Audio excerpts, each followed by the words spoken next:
Finding Your Why. My name is Daniel J. Smith. I'm the host of Edmonton Real, a podcast that delivers unique guests and unique conversations and some powerful thoughts in helping people find their why. What makes people happy and discover new, fresh ideas that might inspire you to take action in your own life.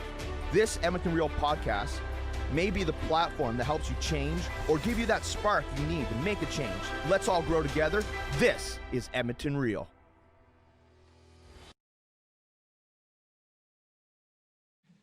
This is Edmonton Real. I'm your host, Daniel J. Smith. This podcast delivers unique conversations and powerful thoughts, and maybe the key that you need to unlock your greatness and help you realize your true potential in life and your true identity. This podcast may be what helps you find your why in life. This is a very, very special episode today. On the show, I have one of my own personal coaches and mentors on the show who has helped me so much in my growth journey in life. My guest today is Dwayne Klassen, who is the Coach for Men, founder of the Remarkable Man Project, which is how we originally met, which is an organization that helps men find their true potential in life, their true power, their true identity as a man. An author and motivational speaker, he wrote the book, The Remarkable Man. Dwayne, my brother, what an honor to have you on Edmonton Real. Welcome to the show. Dan, I am really, really excited to be a part of this. Honored to be on your show. Love what you're doing, brother. And let's get the elephant in the room. That jacket, brother. Awesome. You didn't know you were going to get interviewed by Don Cherry today, did you? It's been in the closet. I said, I'm not going to whip it out unless I get a really special guest. And what other special guest than yourself, who's one of my mentors and has helped me so much. So this is a special suit for a very special guest. Well, as long as I've known you, brother, you have had your style game on point. This takes it to a whole nother level. And, just because you're in Calgary and I'm in Edmonton, we're not this, we're brothers, right? Exactly. Except for when the hockey gets maybe mid-season. Yeah, we'll talk then. We'll talk then. Awesome. So yeah, thanks again for being on the show. Dwayne, my starting question is always the same. Okay. So who is Dwayne Klassen? Where were you born? What type of home did you come from? What was your childhood like? What led you down the path that you went down in life? I'm always fascinated by where people have come from and how they achieved their levels of success and the paths they took to obtain their success. So again, who is Dwayne? Where did you come from? And what was your childhood like growing up? Wow, great question. Dwayne is a man that is his purpose and passion is foremost. And I believe I am evolving in real time. At every moment is an opportunity to take things to a whole nother level. And after what we've come through in 2020, it's interesting that we can look at things now with 2020 vision. And how I got to this place in life, humble beginnings, I guess you could say, lower middle class, grew up in Squamish, BC on the coast until I was, I guess 8 years old. Then my dad, he actually worked for the highways department. And in order for him to go up to the ranks, he had to work in these little dirt water towns. And so we lived in the South Kootenays, in an area that is not really on the map. And then we moved when I was 11 to ranch country just north of Kamloops, BC, area called Clinton. And I had a great childhood. I really did, because nature was a big part of that. Getting out into the woods, dirt biking was a big passion of mine. My sister was into horses, but the boys, it seemed to be that the girls were into horses and the boys were into bikes. And that's what we did. But I always had a passion for the big city. Even as a little boy, we would drive through Vancouver, and I went, someday I'm going to move to the big city. One of the challenges that I had growing up was that I was incredibly shy and had a deep sense of anxiety, and it haunted me. I didn't know where that came from, didn't know what it was, and it messed up my game. Early in puberty, you're going after girls, and I'm the, hey, you're really pretty. I had no game. I had no game. For your viewers, you can't see me. I'm 6'4", so I stand out in a crowd. And a lot of my growing up, I played small. I wanted to be the little guy in the corner, doing my own thing. I was happy. I could make friends. I had great friends, but I didn't want to be the bright light over there and for people to notice me. Fast forward, I wanted to be an architect. That was going to be my dream. I was really good at art. I could draw really well, and so my teachers thought, hey, you could be an architect. So drafting, art, I did really well, and ended up going to getting my engineering. And prior to that, before I left Clinton, you have to do your time as a man. You have to do your time at the mill. And you either get trapped in that and you get a single wide trailer and marry your high school sweetheart, or you get out. And so I was fortunate to escape. But architecture, just even civil engineering, I hated it. It just wasn't my thing. And even though I was full of anxiety as a kid, and it haunted me, I really wanted to push the barrier of what I'm capable of. And I found myself getting into situations where I was really being tested. And one of them was I got into a band. And it was I was just learning how to play guitar. And there were a bunch of guys that I connected with when I first got there, and they were in this big music community. And one of these days, and I was never good. I'm not professing that we rocked it and kicked ass. And no, I graduated quickly to band management almost immediately, because I saw how much they were making and how much they were making. And I went, you know what? See what happens here. And one of my buddies said, hey, the announcer, the MC, he can't make it tonight. And there's 600 drunken people all ready to watch 5 hair bands rock this place. I'm dating myself, but there was no one to introduce these bands. And they said, Dwayne, you get up there. You get up there. You're the guy. And I'm going, no, man, you got to be nuts. And so I get up there and I'm like, but then it just came. I said, are you ready to rock? Something inner took a hold of you. Yeah. There's something here. And my buddy said, you're good at that. Anyway, fast forward, I got into sales, got into marketing. I did really well at car sales, and I won an award. And one of the awards was to go see Anthony Robbins, a 3-day event. And when I was there, one of my buddies who came with me, he said, I could see you doing that. I could see you doing that. I went, no way. No, me and Big Tony, no.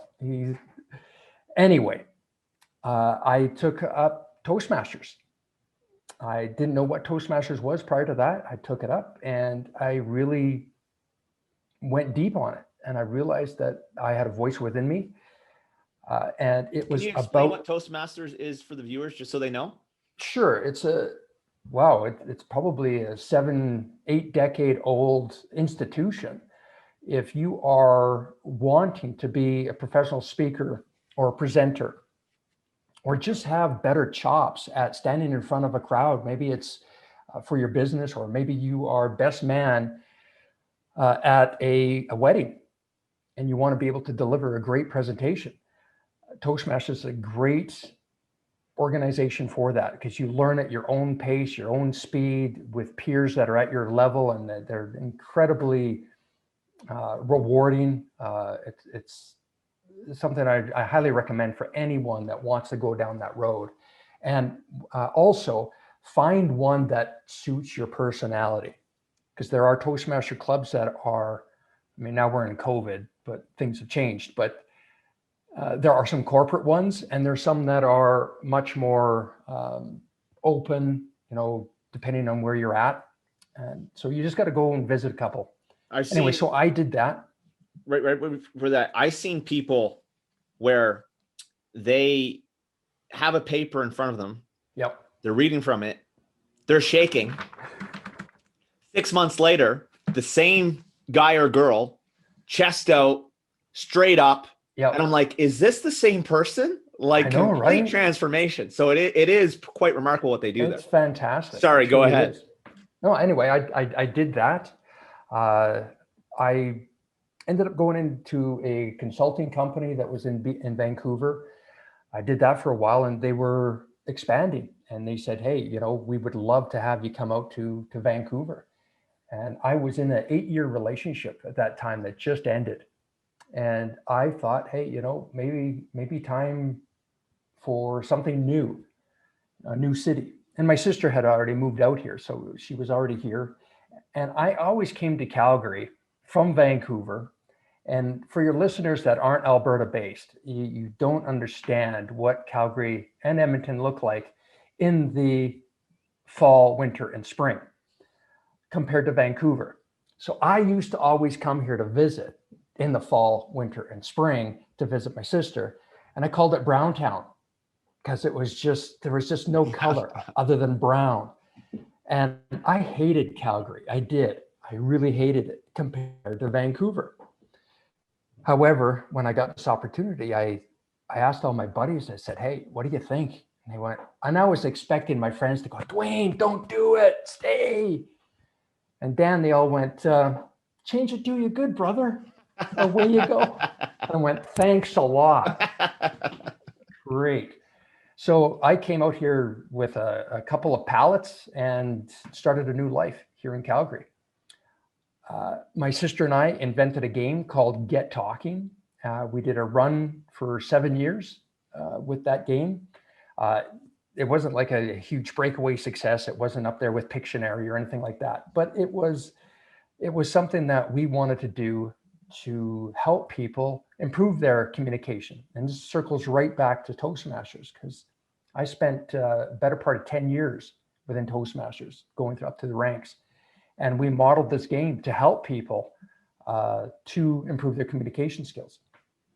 So that kind of died, did its own thing, ran its course.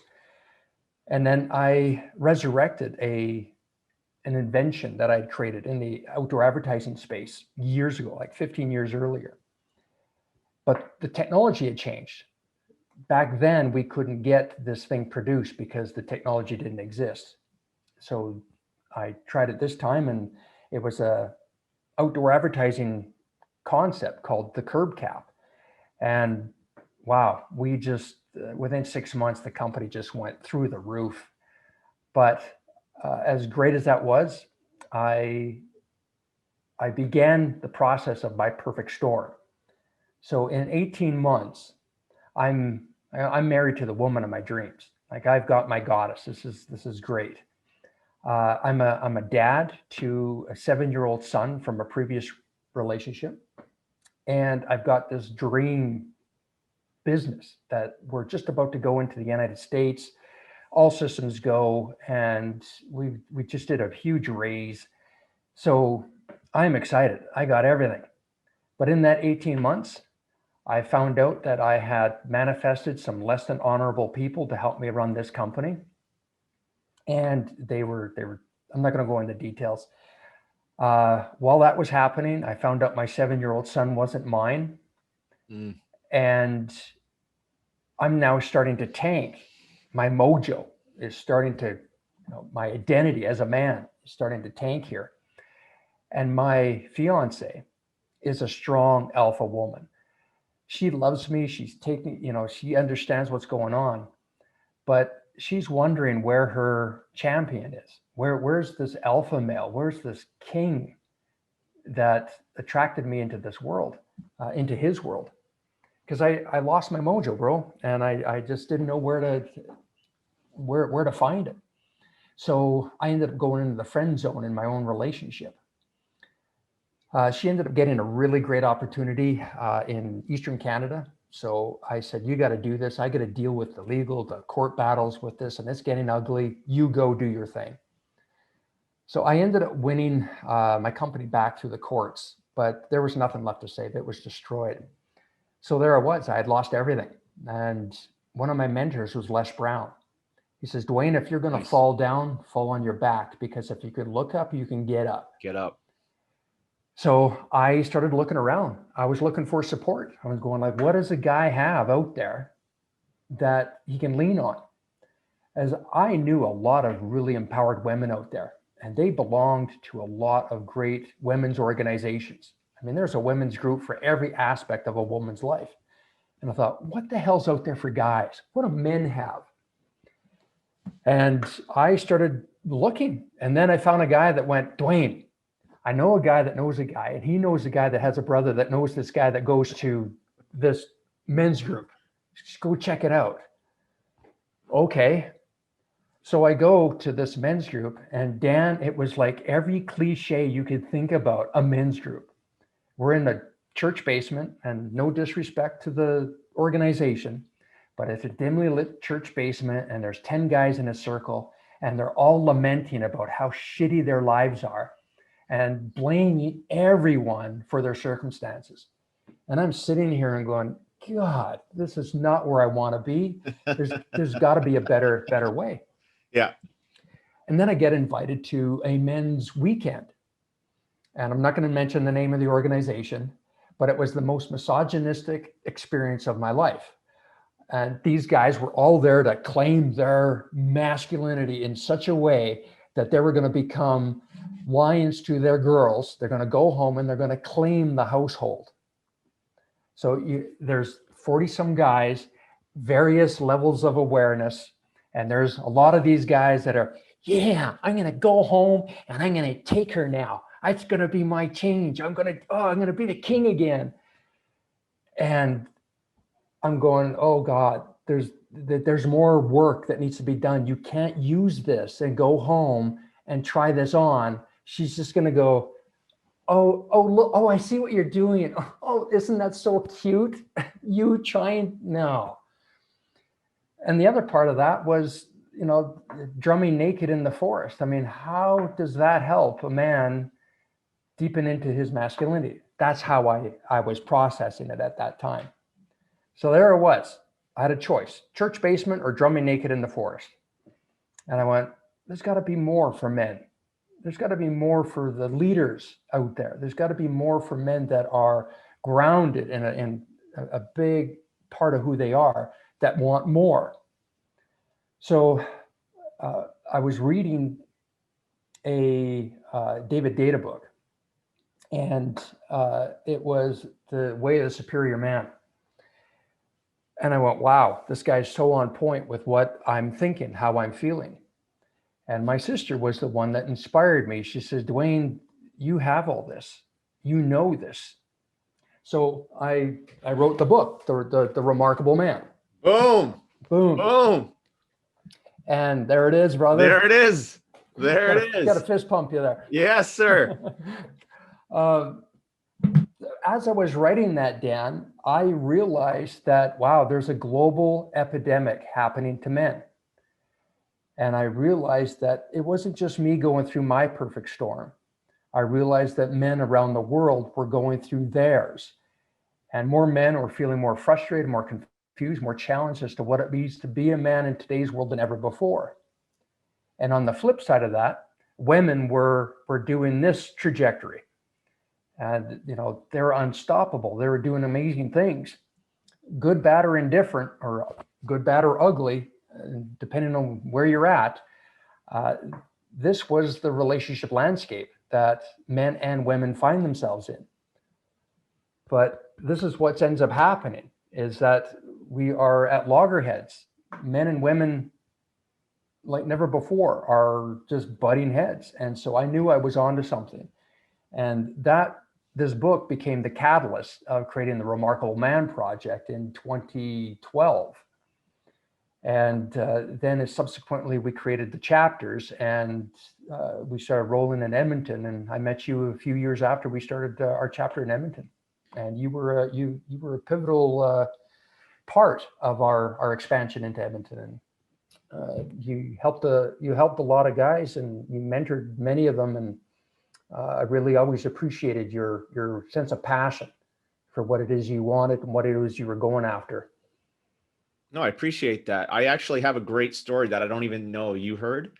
And I share all the time when I talk about the Remarkable Man Project. Then I've got a few questions about what you just kind of went in, and thank you for sharing, because I know I've had the process flipped on myself, and it's always intriguing to kind of see. I love hearing where people have came from in the journey. So I thank you for sharing.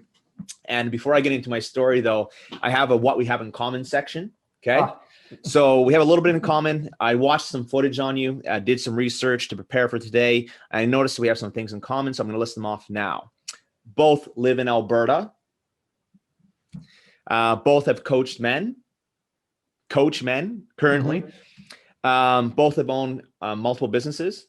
And you just shared your business story, right? I'm sure there's a lot of people out there can, concur with having a business failure or two or three or lots. Mm-hmm. No question.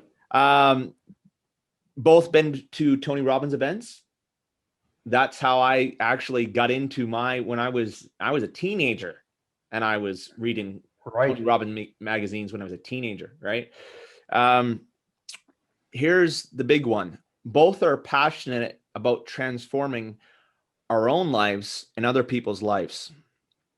That's the big one. There's always one or two that I have in common, I guess, that is rather funny, or very powerful. Right. That one's very powerful because I know, especially you're up here. Well, I mean, your name's the Coach for Men, right? And then both serial entrepreneurs. Right. And so I know that you're always working on yourself. And I know we could have a great podcast about that. But because of our world and where we are, I want to focus on men and being the coach for men. But before I get into the questions, I got to share this story. Because I don't think you heard it. I don't think you've ever heard it. Okay. I'm looking forward to it. Let's go. So it's good. It's good. And I'm going to explain the Remarkable Man Project meeting at the same time. Okay.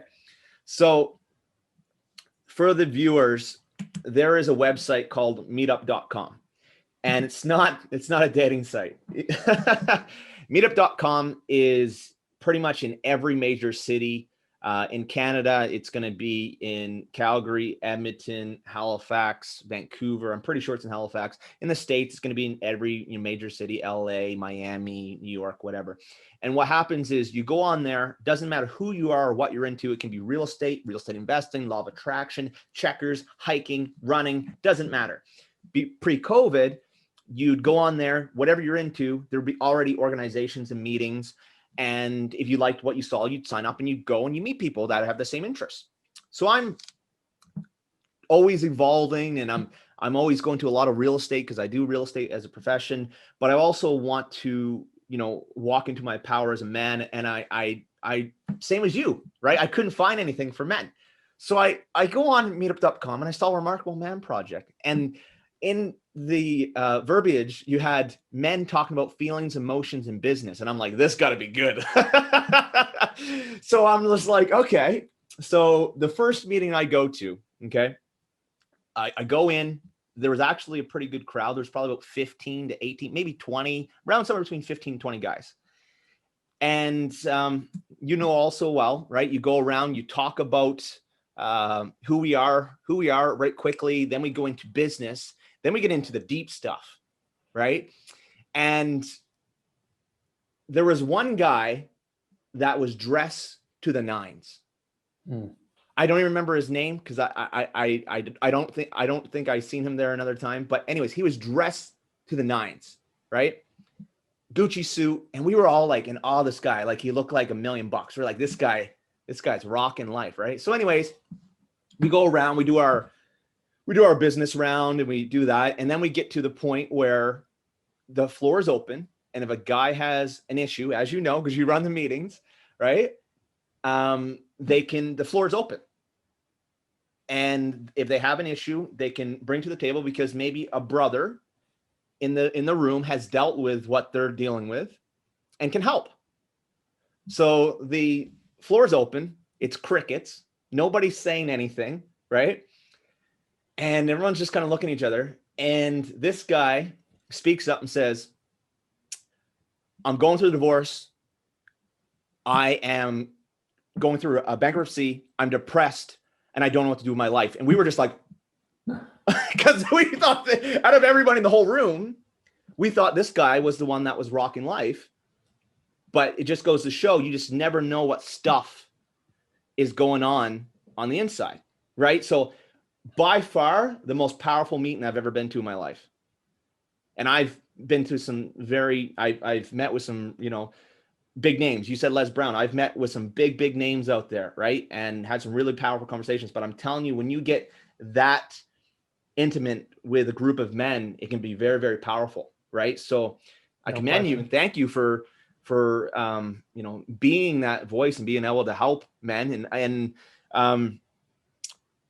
I've got a really good question to kind of go after that after a few more, but I wanted to ask you and get into some questions now, but I never told you that story, did I? No, it's a great story. And it really does speak to the nature of most men, because at our very core, we want to help. Yeah. We really do. And yeah, we're by and large, we're very private, and men want to do their own thing, go their own way in a lot of ways. And so sharing the deepest part of who they are isn't necessarily the first thing that comes to mind. Right. But as soon as a brother puts it out there, it gives men permission to go, oh, wow. Okay. So he went there. But not only that, it's a twofold gift, because that gentleman is getting some insight from the brothers that they can apply in their lives. But it also gives men an opportunity to go, wow, I got something that I can share here that might be able to help you. But not only that, another brother's going, shit, I'm going through the same thing right now. Mm-hmm. And he's saying it. Damn, this is good. And so that's one of the beautiful things about men getting together and truly doing what it takes to be a brother to each other. Well, that's the thing is men don't usually talk about their feelings and emotions to other men. They keep it all inside.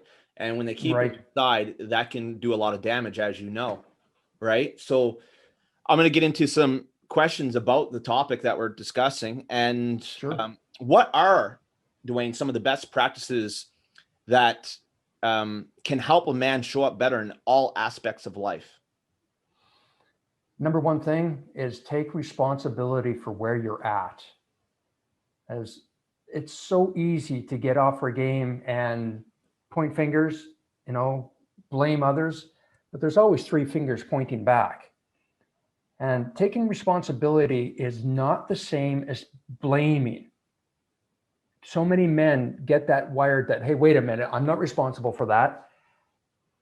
It's not blaming. Taking responsibility gives you the opportunity to take ownership of what's going on.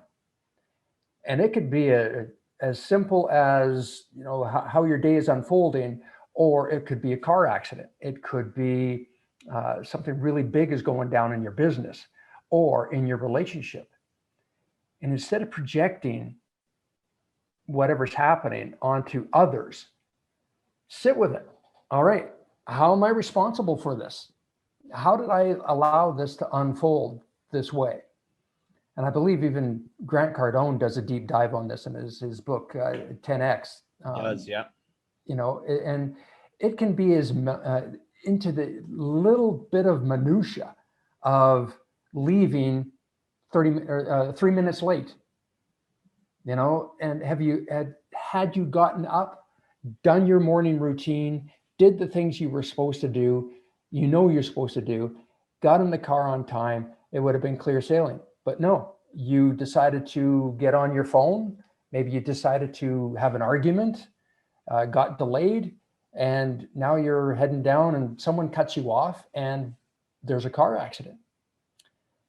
Collisions happen, accidents don't. So every time there's a moment in your life where you can claim 100% responsibility, it gives you your power back, brother. It really does. And that would be the first starting point on anything. Just go down the list: relationship, health, vitality, everything. Your business, your money making. How can I take responsibility? I'm big on that because I practice that a lot, because that's where the growth comes in. Right. It's a mindset. Because like you said, if somebody hits you from behind and the normal person's going to get out and just and blah, blah, blah, then go to work and just bring negativity on the other people at work, where Right. you take responsibility and say, hey, listen, you know what? I could have been going a little bit faster, or, I slammed my brakes. Right. But that's where the growth comes in. And it's a mindset. It's a growth. Yeah. I'll share a quick story. I went to go get a package one day at the post office. My ID expired. And the lady wouldn't give me the package because my ID expired. And being, we're human, right? I got a little excited. I said, come on, just give me the package. And she's like, she wouldn't do it, right? So I kind of was a little rah-rah with her. And I got a little kind of, and she's like, no, sorry. And I was like, come on, just give me the back kind of thing. So anyway, she wouldn't. So I went home, got my ID, and I sat in the car before I went in. And I said, Dan, this is not her fault. Right. This is your fault. Yep. I went and apologized to her, and she said that I was one of the only people that ever had the decency to come in and apologize. And then that I made her day. Right. Because she was just doing her job. And so that is so true when, life, you point the finger, but actually, because that's where the growth, it's a mindset. That's where the growth comes in. Right. Right. All right. So this is a good question. And I know that you're probably one of the best I've heard kind of explain the differences. What are the key differences between feminine and masculine energy? It's a great question. And a lot of people would think that it's pretty apparent. It's just feminine and masculine energy. And what a lot of men in particular, they don't realize that these energies are in all of us. Men have feminine energy as much as we have their masculine, and women, they have feminine energy as much as they have masculine. It's just how it shows up in us. And I really have based my entire brand, my coaching, and future work based around these energies, simply because of how much they're misunderstood, but also how powerful they are when they are understood, and how we can use them to guide us and serve us at a really high level. And I see this a lot with men where they're doing the right thing. They're caught up in this pop culture that you've got to be the nice guy. And then they wonder why it's not working. Is that essentially what I ended up being in my relationship, and why I couldn't figure out why it wasn't working? Because when I tanked, I lost my mojo, and the default response to that is to be a yes man. You're trying to figure shit out. You're trying to do what's right. Your balls were gone. My balls were gone. You betcha. And so I am with a strong alpha woman. She's beautiful, she's vivacious. And when I reeled her in and she was my beloved, it was because I was fully in my authentic masculine. And I'll get to my distinction of that in a moment. But the reality is when my mojo tanked, I did not know how to respond to her. I could tell that she loved me, but I could tell she was also not attracted to me. I could feel it in my bones. And I didn't know how to get it back. So I did what pop culture tells men to do. Yes, dear. No, you pick the movie, dear. No, you pick the restaurant. I'm good with that. Whatever you want, I'm good. Here's some flowers, dear. Meanwhile, Dan, she's doing the gag reflex. She's like, God, ugh, where's my champion? Honestly, I didn't know where he was. I didn't know how to get him back. And I didn't know I was in my feminine energy at that time. And most men don't. That's powerful. And so I made it my mission to figure out why I was here and what was going on. Because and so many men right now are buying into this pop culture, and we're in there's a gender war going on. It's sad to say, but we're in really interesting times. And I've made it my mission to make relationship dynamics one of my key focuses. So as a man, and I did this with the Remarkable Man Project many times, where we had the masculine energy chart. And for the men that are listening right now, I want you to really get real with how you feel right now in your relationship, in your business, in your health and vitality. If you are feeling on point, if your relationship is really sexually dynamic right now, and your money is just rolling in, chances are you're in a more authentic masculine vibration. Now, if you would look at a chart on 0 to 100, almost like a fuel gauge, and you went way over here on the full side and say 90 to 100%, and that's masculine energy. If a man is way over there in his masculine energy, chances are he's an asshole. Chances are he's so far over that he's the bad boy. He's not in touch with a big core who he is. He's generally in his ego. He is probably dealing with a lot of little boy wounds that are unexpressed, or they are expressed in a way where he can't express his emotions. So it comes out in anger or violence, or he could be hurting someone. Where that serves humanity is in leadership, when it's just, here we are, we got to get from here to here. And it could be like in the military. It could be sports, where this is how it is. Get her done, balls out, we're getting it done. So it could serve. When a man dips into that, it can serve his life. But if that's all of who he is, it's going to be to his detriment.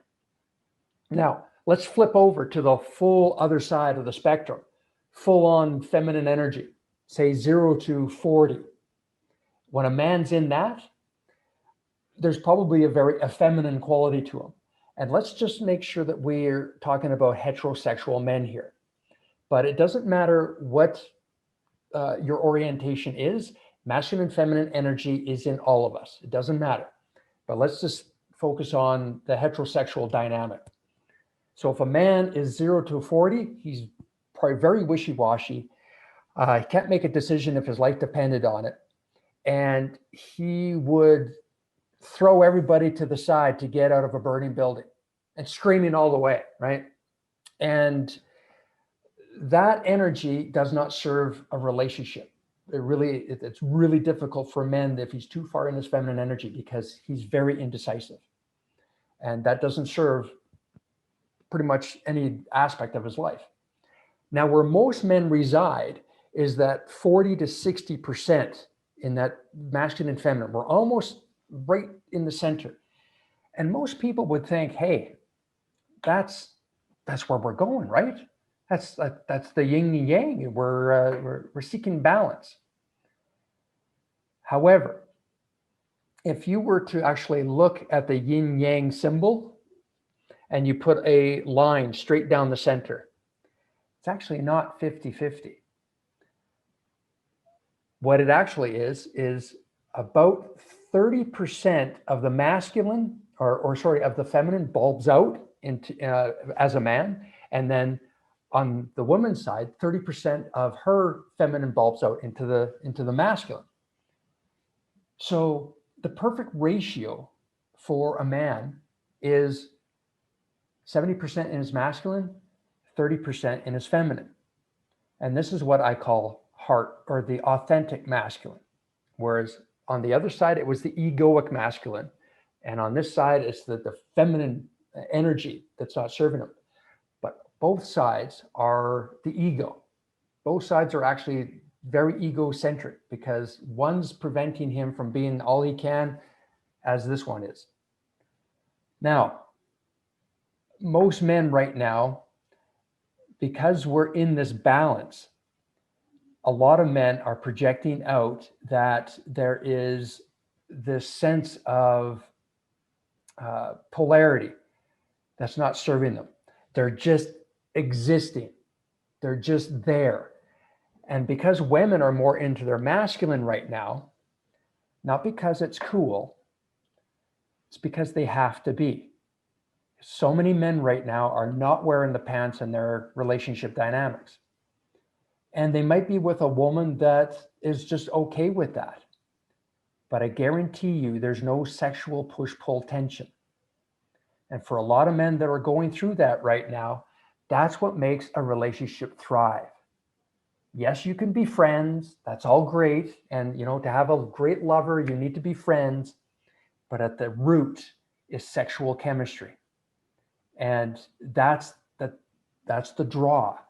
And in order to really get that, you've got to be decisive, and we've got to be in our more masculine energy, and for that to happen. And for a woman to let go of that masculine energy, she's got to feel that from you, brother. She's got to feel that I can surrender my masculine because I'm safe. This guy has it. This guy's got me. And if I can surrender this, then I get to be feminine and truly be delicious and in my sexual energy that I long to be, because he's got this. And so there's a dance going on right now, and we're in a world right now that is a feminine vibration energy. And this is where a lot of men are feeling lost right now. They just, I don't know. I don't get it, or you look at college age boys, they're not enrolling in school anymore. I think it's 67 or 69% female enrollment in higher learning. Wow. It's unbelievable. So all these women are going to graduate. They're going to get high paying jobs. And then they're going to have that desire to get into a loving, nurturing relationship. And they're all going to be meeting up with mama's boys. All these men that have no game, no ability to stand up for themselves. They've been hit over the head for 20, 30 years about feminism and where a man's place is. And they've heard everything from toxic masculinity and being a boy or being a man is not good. And we've got to be kinder, gentler individuals. And I agree that there's aspects of that. But getting a solid awareness of where the feminine energy is serving us and where it isn't is fundamental. And it's as simple as doing the deep dive and going, where am I at right now? Is what I need coming from a feminine energy? Is it going to serve me? And in a man, it will, if you want to be communicating, if you want to be nurturing, if you want to be compassionate, absolutely. Dial into that. But if you want to be assertive, if you want to be on point, if you want to be strong in mind and body,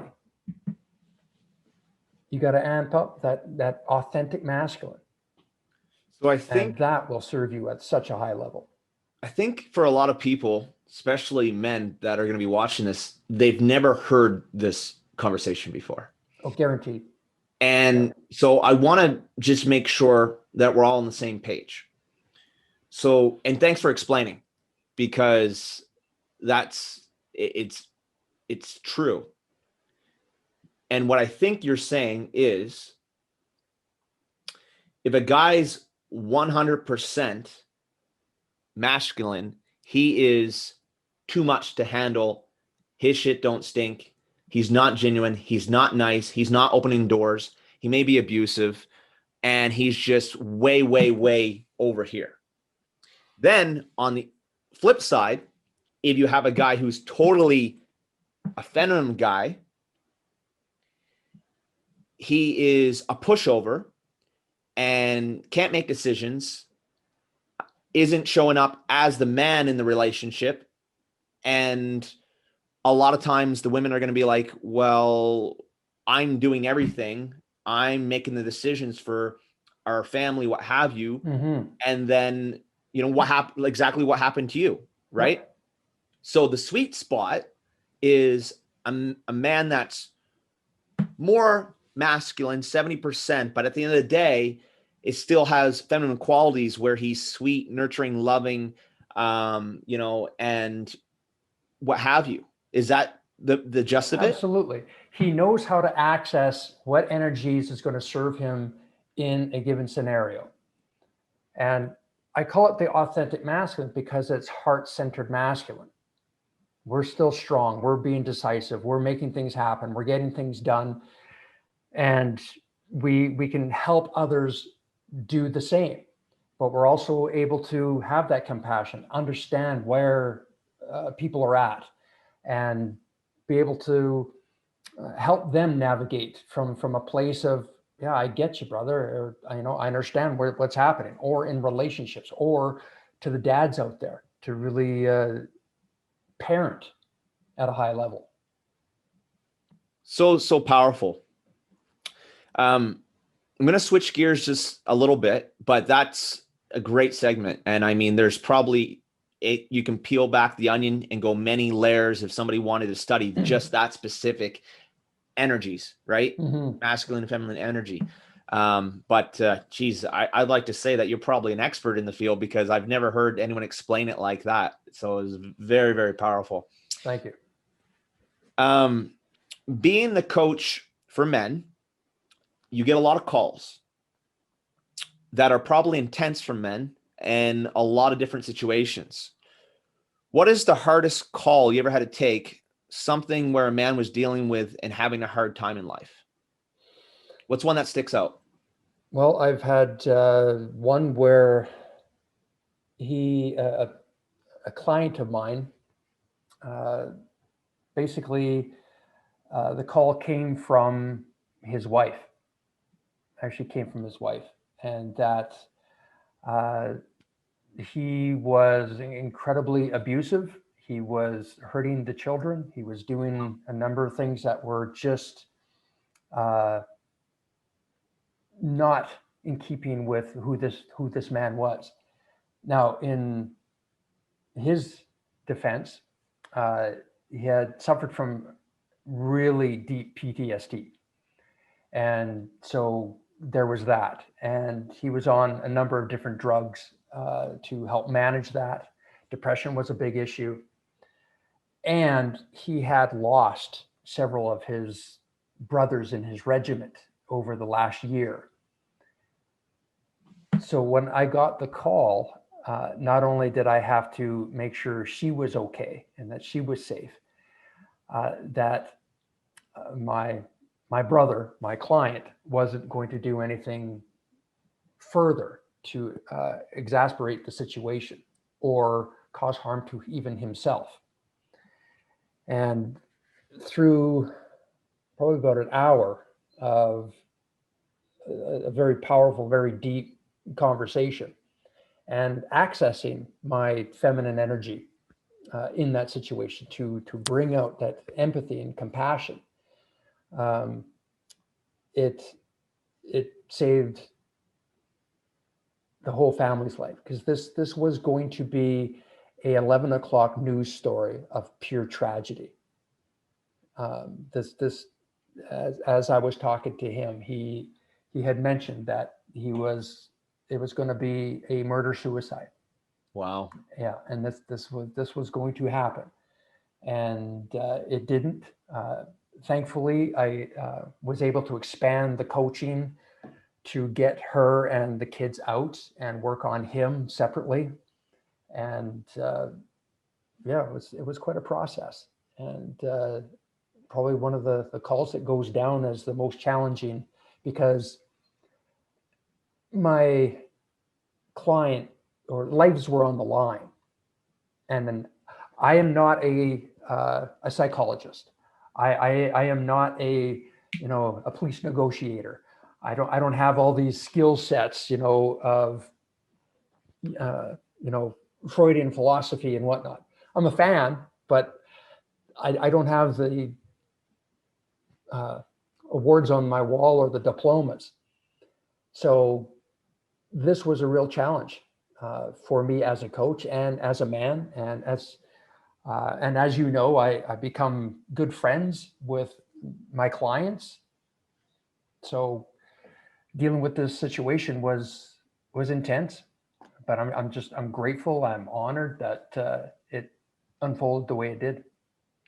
I have gotten some calls like that, not as drastic, but I've gotten some calls from men as well, that they could have called anybody, and Sure. they called me, right? Yep. Or they called you. And I remember one of the worst situations that I dealt with, and how I felt after, and how rewarding and powerful it was. Tell me a little bit about hanging up that phone and what was going through your mind when you were able to be that person for that family. I would love to be able to say that I just went, yeah, kick that. I was actually shaken. Yeah. I was actually shaken. I was right to my core. I was like, whoa. And it took me a while to recover from that, and I had a hard time sleeping that night. So it was interesting. And I just said, I was appreciative of how it flowed, and what needed to be said was said. But I went, yeah, let's not do that anymore. Okay. They're powerful phone calls, right? They are. They And I are. mean, some of the things that you've probably, like, that's very, very powerful, right? Thank you for sharing. But I can imagine the calls that you have received, right? And there are so many men out there that need help, and there's only one of Interesting you you. say that. Like, even today, like, I have different levels of my coaching, and in my Champions Club, I work with executives, and this is, I share this simply because I want men to understand that we're all in this together. And we sometimes have this idea that when you see someone rolling, making it rain and everything's going great, they got the dream car, the dream house, the family, all is not as it seems. And Like the guy that was in the meeting. That exactly. Was right there. The guy in the Gucci suit. Yep. Right. Yeah. That's all advertising, and what we want to project out what we want the world to see, but what's really going on isn't always sunshine and roses. And case in point, I'm working with a gentleman that's an amazing developer, and he's got 5 kids, just a real pillar of the community for years. And he shared with me today that, and within 15 minutes, Dan, the guy is just tissues after tissue. He goes, and this is his words, I can't believe this is happening. I can't believe I'm sharing this. And he's just a mess. I'm not going to get into the details of what he was going through, but the reality is he was carrying such a heavy weight that he felt he could not share with anyone. including his wife. And he was adamant that there's no way in hell that he could repeat this or share this with his colleagues, men that he has been friends with for years. He knows that he could never share this because his biggest fear was that people would go, yeah, why don't you go deal with that somewhere else? I can't deal with this. And so this is one of the pieces what I bring to my clients is that it gives them a place. And as you've experienced, with your own clients, that, you give them this safe space, this platform for them to be able to emote or share or go deep. And for anyone that is dealing with the heavy weight, and brother, we all carry the weight. It doesn't serve anyone. You're no more a soldier or a king or a champion by carrying that weight than unburdening yourself. And for a lot of men, that's akin to letting the world know that they're weak or they don't have it together. But the unique thing about emotion is it is energy in motion, and it must move. Emotion must move. And right now, men, by and large, are dealing with a lot of health issues right now. Even though the COVID thing is happening, there's a lot going on. And a lot of doctors, a lot of naturopaths and holistic doctors are all on board saying that a lot of these diseases are dis-eases of the body. And it's because we as men are holding so much inside. We're not expressing it. We're not letting it out. And it's so important that men do this. And I actually posted this in the Remarkable Man group on Facebook today, was that if you do not feel comfortable expressing the lower emotions that you want to keep down, guilt, shame, anger, frustration, resentment, all these things, get in your car. If you're feeling it, get in your car.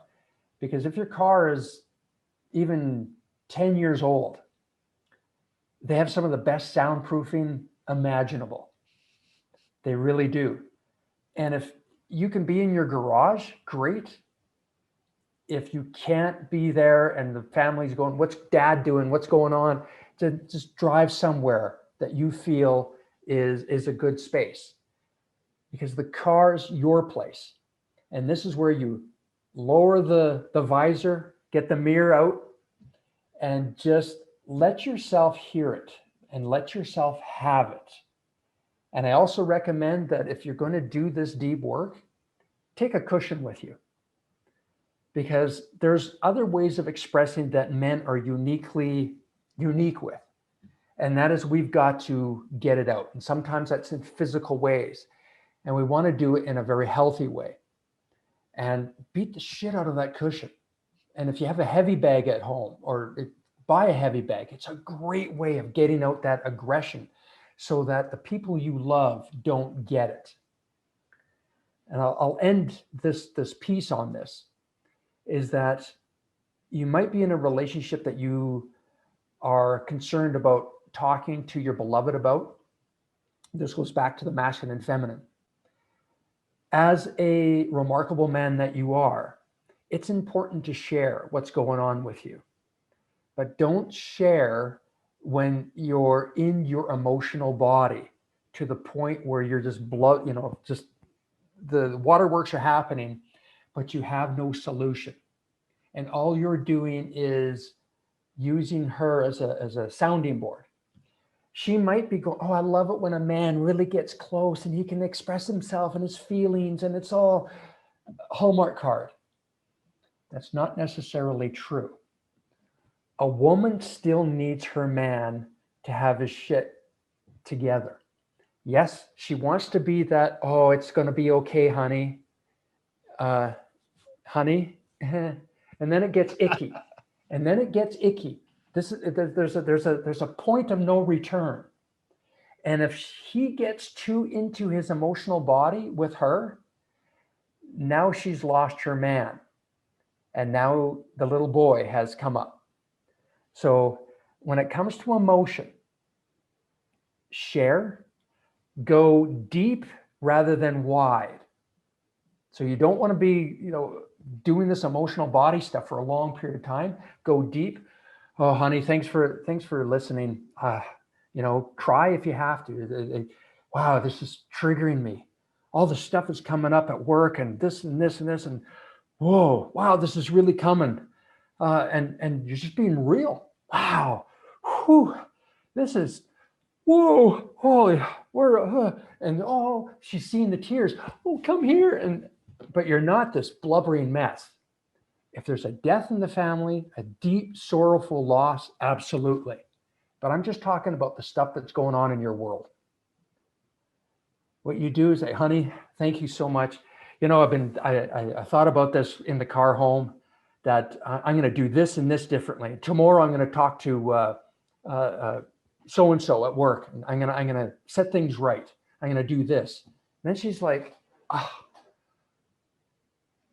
And she's telling her girlfriends, oh yeah, Bob last night, holy cow, we had the session, but he just like, oh, I got to nurture him.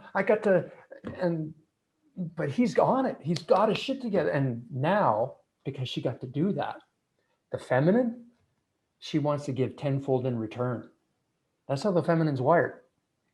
And so now it's like, how is it going? Now she's engaged, because she gets to be in her feminine, be nurturing and all these things. So brothers, give them an opportunity to be in the energy that serves them the most. But if it doesn't, you have got to be the guy to go deep, go ugly, just blah, scream, yell, rage, just get it out. Every piece of who you are, go insane, whatever, and beat the shit out of that cushion until you got nothing left. But don't judge it. It's not wrong. It's just parts of you that need to be heard, parts of you that need to be released. And when you do, and I know all of you have experienced this, when you've had a good cry, there's a moment where, near the end, when all of a sudden you're awash with this feeling of euphoria. And in a lot of times people go, they start laughing. And where's this coming from? And there's a scientific research. They've actually studied the chemical makeup of tears. And there's a time when they switch. And there's a tears of deep emotion and tears of joy or euphoria. And there's a switch. And it happens because you've lightened the body. You're lightened up. You're unencumbered, and that's who you truly are. And that's where wow, I feel good. All right then. Then the people you love get the best of who you are. The shoulders come down. Yeah. Right. They're not so. Exactly. And like you just shared, your client, there's so many guys out there like that right now. Right. Very powerful stuff, my brother. I love it. So we're going to, again, switch gears. We're going to play 5 random questions. Then I'm going to ask you one closing question, and then the lightning round. And then you're going to let us know where a brother out there, because if they aren't a brother yet, they should be a brother, because everyone should have some brothers where they can talk to. Absolutely. And I shared the story earlier in the podcast, the most powerful meeting I've ever been to in my life, and I've been to thousands and thousands of meetings. Okay, you ready? Let's do it. 5 random questions. Let's do it. Let's go. All right. This is where I ask 5 random questions. You answer any way you like. Number 1, if there was one piece of life advice you could give your 20-year-old self, what would it be? If I could give my 20-year-old self some advice, what would it be? Dwayne, you've got this. Just keep on going. You've got your mission. You know what it is. Just keep going. The universe will look after the rest. And what year was it that you took yourself and realized you were going to go be the coach for men? What year was that? Oh, that I was, what would that be? That was 15 years ago. Yeah. So I was 40. 40. Yep. Yep. So you've been doing it for a long time though. You've been in the space for a long, long time. What is one thing not a lot of people know about you? A lot of people don't know that I have a crazy passion for trains. Did not know that. Yeah. I love trains. I'm a train savant. I can tell you the type of train it is by just the sound off in the distance. Oh yeah. See, that's why I love these questions. I learned so much about I love model railroads. I don't have one right now, but my dream is to hunker down in a basement and build my dream railroad. What? So, okay. Interesting.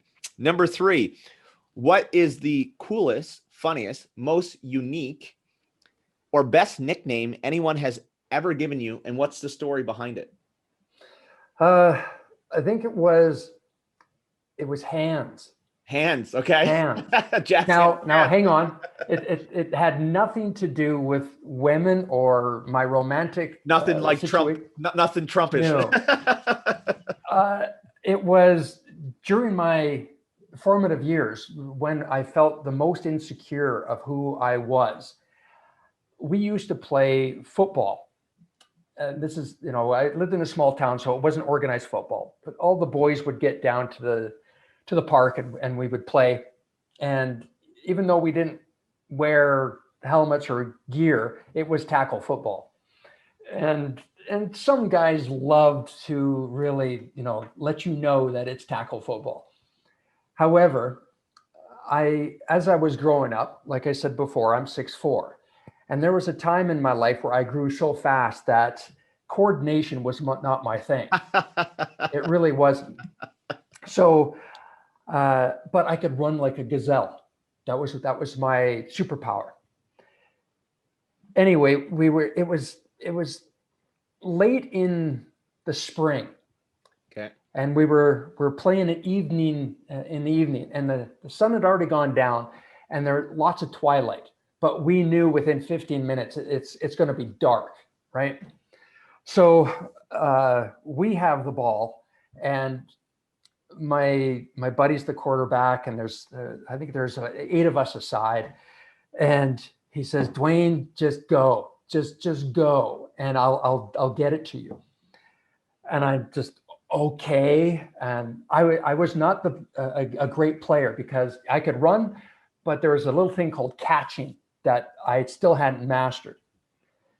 And I ran, and it was just a post pattern, and I cut in right. The ball's in the air. I could barely see the ball because it's twilight, right? I barely see the ball, and I just leapt up and I grabbed it.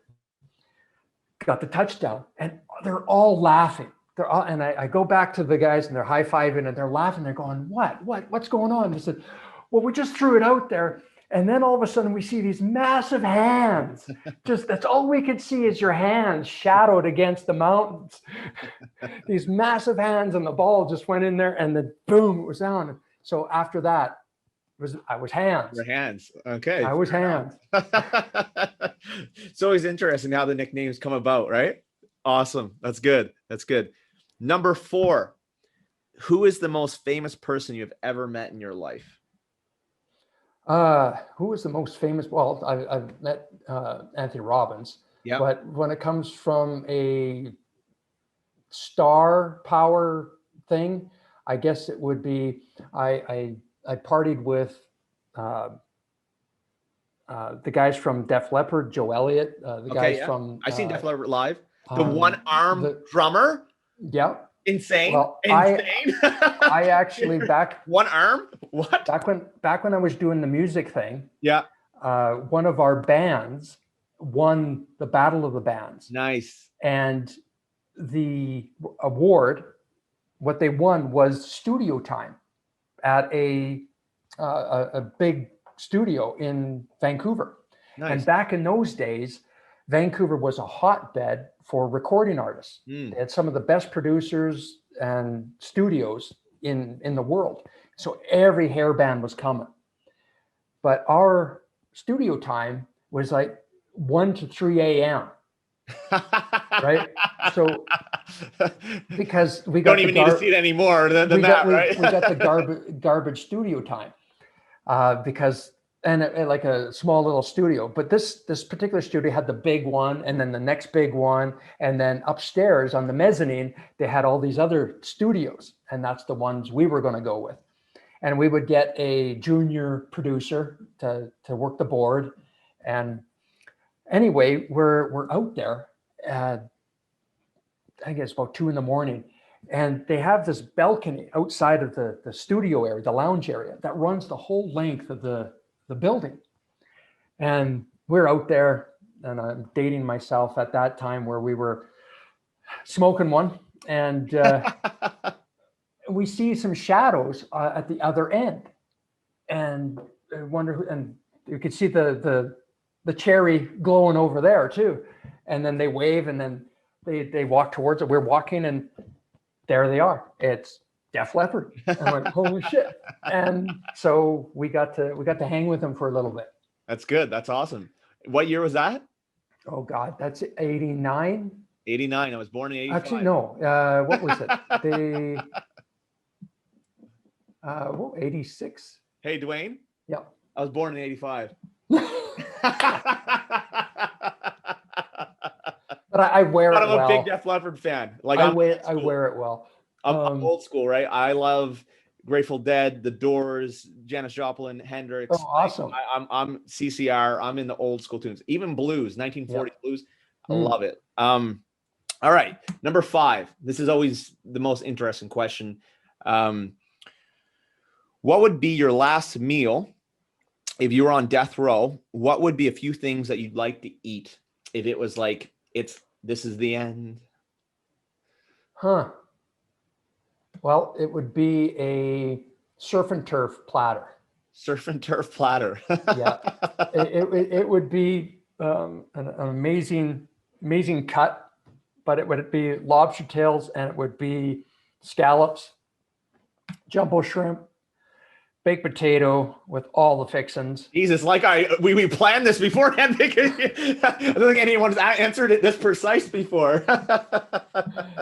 But hey, yeah. And I had that with one of my clients before this COVID thing happened. And so that it stuck in my mind. I went, yeah, well, there you go. If I'm going to die, this is it. This is it. All right.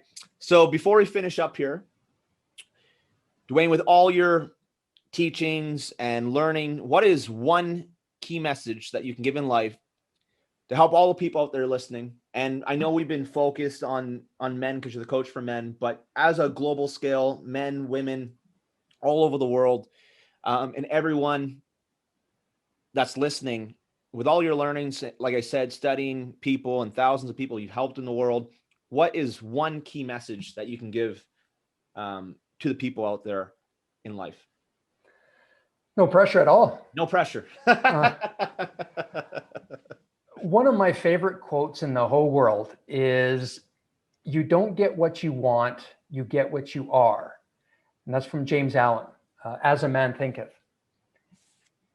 The reality is that everything that we want in life isn't given to us because of sheer hard work and stick-to-itiveness. It comes from this part of us that truly is what it is we're doing. You know, if you want to truly be a champion to the women in your life, brothers, truly be it in your core of who you are. What does that mean to you first? How are you being a champion to you? How are you dialing up on every area of your life so that you can be that to her? Whatever it is that you want in 2021, whether it's a dream relationship, a dream body, a dream, bank account, see yourself as that. And I tell all my brothers, all my clients, that before we get started in a coaching dynamic, they're to identify what the remarkable man means to him. And if you're a woman, what is the most highest version of yourself? And really, I'm a big believer in journals. Yeah. Take out your journal or your notepad or whatever it is and really get granular on it. Really identify who your dream self is, every aspect of it, because that's what the world is calling for right now. And your ability to write it down and get clear on what that really is who you truly are. This skin suit that we are, that's not who you are. We are so much more powerful, so much more amazing, so much more remarkable than we could ever imagine. And we're in this earth school right now to learn what that is. And we're given 20 years, 30 years, 40 years, 100, however, to get it right. And so no matter where you're at right now, it doesn't matter. The best time to plant a tree is 20 years ago or right now. So be it first. And it's be, do, have. It's so true. So true. Love it. Love it. So for the people that want to get a hold of you or reach out to you, and maybe the light bulb's gone on, or something that they were inspired, or like, I really need to maybe look at this a little bit more. I'm not showing up in areas where I want to show up. I think Dwayne could be the key to help me out. Where is the best place that some viewers could reach out to you or get in contact with you? Well, they can find me at dwayneklassen.com. Okay. That's my website for pretty much everything. But they can also find me on Facebook with everything that's happening right now with censorship and whatnot. It's still the go-to platform. I also have the Remarkable Man Project Facebook group. You can just do a search. You can find it there, or you can find the links when you go to Dwayne Klassen. Friend me on there. I would love to connect with you. And shoot me a DM and let's have a powerful conversation about where you want your next breakthrough. And then also, if someone's watching this, because it's going to be on multiple platforms on Facebook, look Dwayne up, because we are friends on Facebook and you can find him through my account. All right. Absolutely. Dwayne, thank you so much for coming on Edmonton Real today. It was a pleasure. This was Edmonton Real. I'm Daniel J. Smith. Thank you for watching. And remember, you're going to die someday, so go do what you really want to do in life.